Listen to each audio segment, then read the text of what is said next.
লোকসভা ভোটের হারের পর প্রথমবার বর্ধমানে পৌঁছলেন দিলীপ ঘোষ। আক্রান্ত বিজেপি কর্মীদের সঙ্গে দেখা করতে বর্ধমানে পৌঁছলেন বর্ধমান দুর্গাপুর কেন্দ্রের পরাজিত বিজেপি প্রার্থী দিলীপ ঘোষ।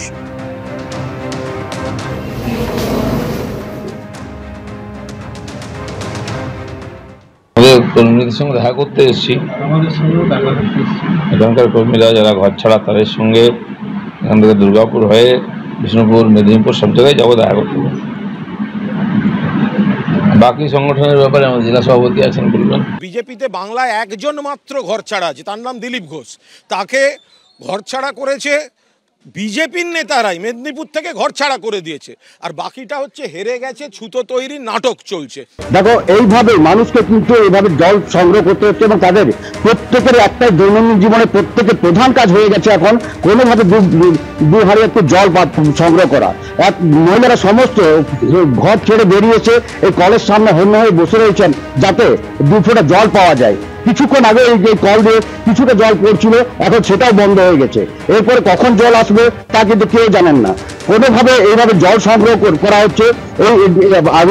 যেটা এখানকার মানুষের অভিযোগ যে কর্পোরেশনের পক্ষ থেকে যে সমস্ত লাইন দেওয়া হয়েছিল, ঘরে ঘরে কানেকশন দেওয়া হয়েছে 6,000 টাকার বিনিময়ে, সেই কল ঘরের ভিতরে ঢুকে গেলেও জল কিন্তু সেখান থেকে পড়ে না। আমরা একটু কথা বলে নেবো এখানকার একজনের বাসিন্দার সাথে। আপনাদের এখানে পরিস্থিতিটা কি জলের?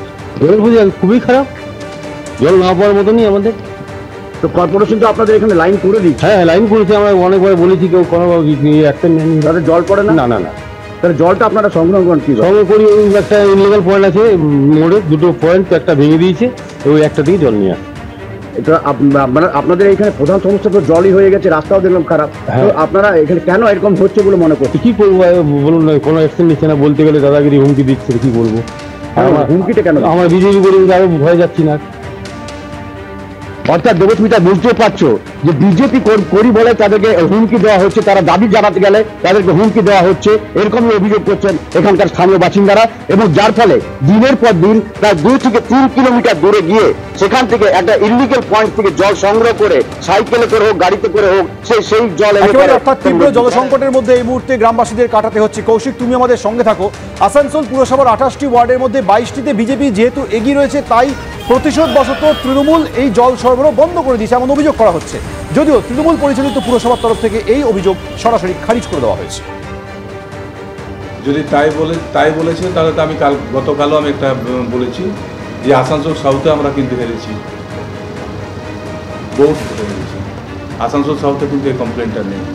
তাই ওইসব নেতা নেত্রীদের মানে কোথাও আর জায়গা নেই।